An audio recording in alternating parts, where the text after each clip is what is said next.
ไปดีพ่อแม่พี่น้องวันนี้สะหงกะสิมารีวิวเนาะ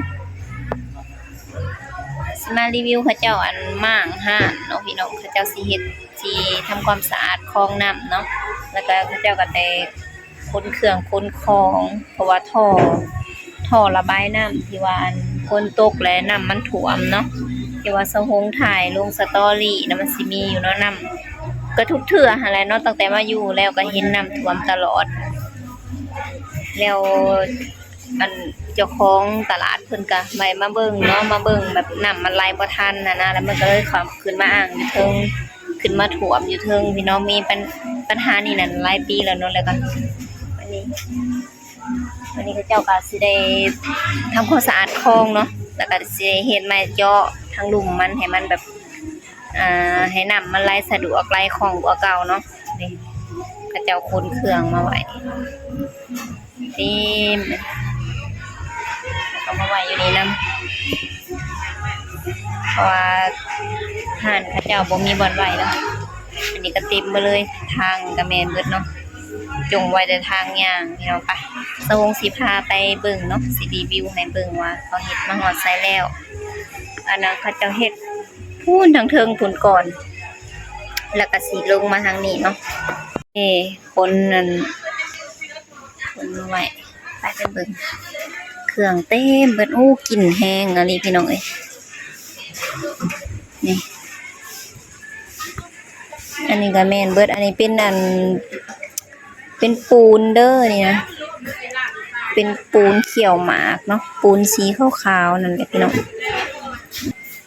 นี่อันนี้เพิ่นก็มาฝากอยู่ห้านสะหงเนาะ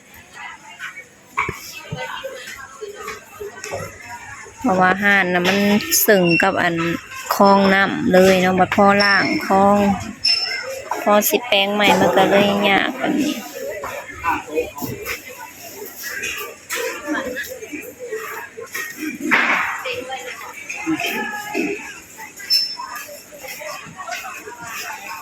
หอดนี่ละเด้เนาะแล้วก็นำมาถึงก็ได้ตัวใดตัวอันกลางนะตัวคงหันเราบ่อยู่เนาะอยู่กับแม่มันได้อยู่เขาบ่มาอันนั้นก็เลยเอาตัวนี้แทนคันสั่งก็เมียนตัวนี้ก็บ่เมียนเนาะออกมาร่วงเลยอยู่บ้าเอาก็เข็มอะไรจักเขาคนไปใส่เนาะเครื่องมันก็ติดกับคลองเลยก็จำเป็นแต่คนสร้างเพิ่นสร้างเลยมาแต่ใส่สร้างเวียนโอ้เขาเจ้าเฮ็ดเนาะกินแห้งอะไรหึง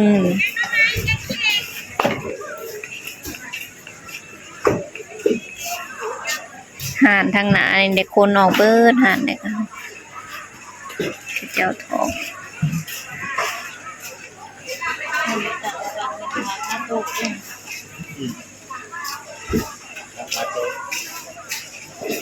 ให้มันก็พุ่งตัวเลย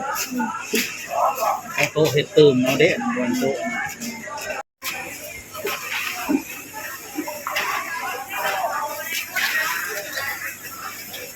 สบายแต่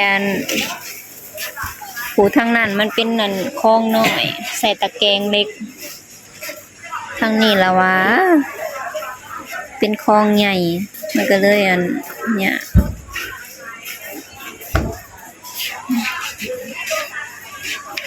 นี่ก็เก็บแล้วพี่น้องเลย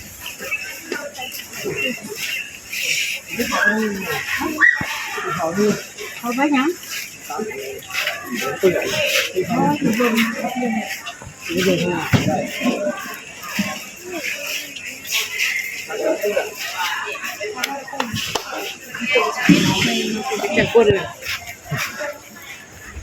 กินเก่งบ่กินเก่งเลี้ยงบ่ไหวได้เก่งหรอกตัวน้อยๆนะแล้วก็70บ่45มื้อนี้เราเอาไป45แล้ว70อยากให้ลายแท้เนาะให้70ก็เอา40เป็นยังจ้ะอัน5,000กีบแล้วกำไรนะได้น้อยนึง ว่าบางหนึงนี่เพิ่นอยากให้ฮอด70ปุ๊บ แม่บ่มันก็ แคบเพิ่มก็มีเด้อ น่ะนี่บอกให้ชาใช้มีบ่ มีเอาแบบใดพี่น้องทางนี้ก็คือล่างแล้วเนาะในห้านทางขายพงขายผักโอ้เบาจันผู้บ่าวสะหงได้เลยได้อย่างเด้ ผู้นี่แหละพี่น้องเอาหมากลำไยมาให้สะหงกิน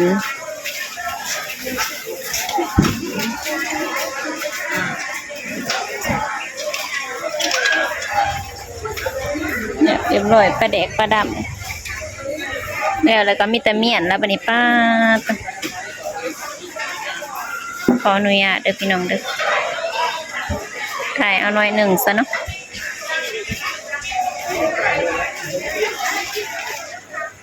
กินนี่บอกเลยว่าแห้ง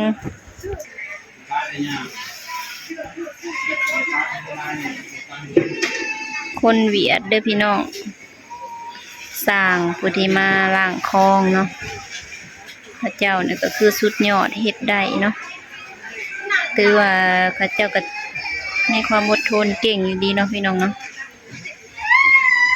คนลาวแท้ๆนี่เขาบ่ค่อยเฮ็ดในงานแบบนี้มีแต่ส่วนหลายมีแต่คนเวียดอยู่บ้านสะหงหลาย แ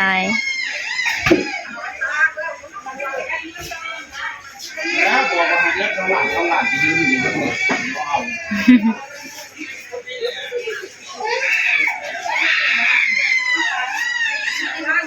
จะเขาเจ้าไปถิ่มไปถอกอยู่ใส่นี่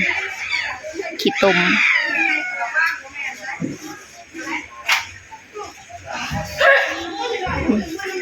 คนไปคนมาแล้ววันนี้สู้ เอาเขาไม่หนีได้ก็หนีเขา โอ้ยมันบังนะฮะเอาไปทางนั้นก็ได้เอาไปทางนั้นก็ได้ แม่นถนัดกันหมดเลยนะ ห่านต้มนะก็ว่างนะกึ่งปึ่งอยู่ไว้โลด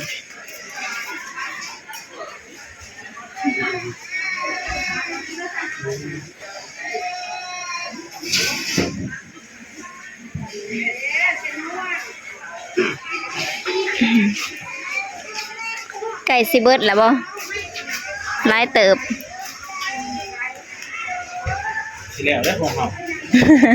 สิได้คนคืนนี่แหละเนาะ โอ้ แต่เมื่อย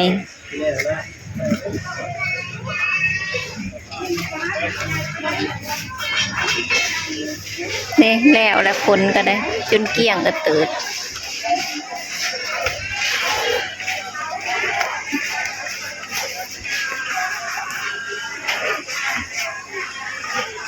ห่านนี่ก็คนบ่นี่ห่านทางนี้ก็สุดสายเลย เนี่ยไอ้เย็นๆขนาดหมกไก่เลยจังได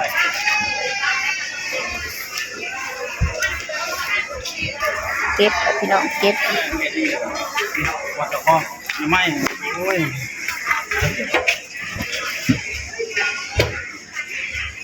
มันแผ่นใหญ่โพดเนาะมันเลยนัก แผ่นใหญ่แม่นนะ หูจับไปโลด หามออก เขาเห็นหูจับไปคิวปึ๊บโดนเนาะตาย เด็กจะเตะใส่บุหรี่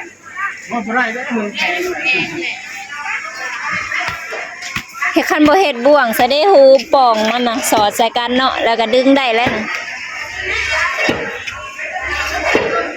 โต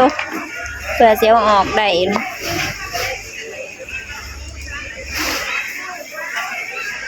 แม่นง่ายเลยไฟเถานะ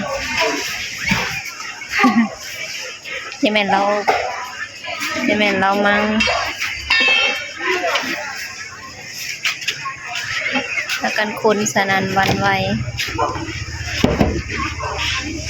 ลอยตึกๆเลย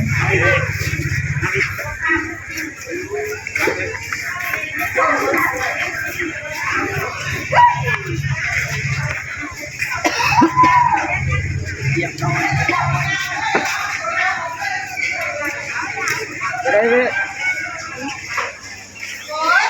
ป้าตว ปัดเก็บเรื่องมากเลยก็แล้วครับอ่านไปอ่านมันปัดเอาเอง 10,000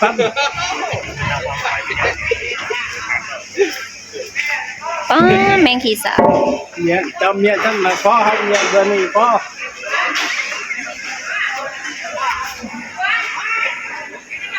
อันนี้คือทั้งปลาแดกนะพี่น้อง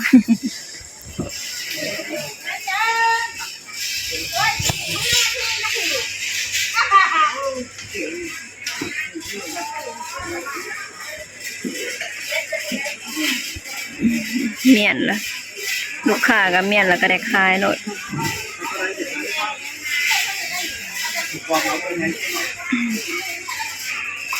นั่นแหละแล้วก็ค้นแล้วบัดนี้พี่น้อง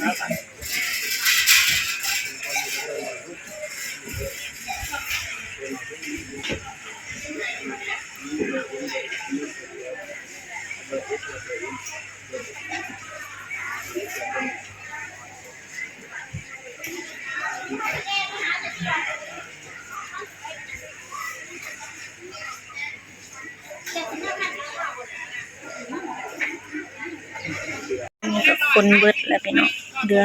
จัดแจงแล้วเรียบร้อยเนาะเดือบ่หลายแล้ว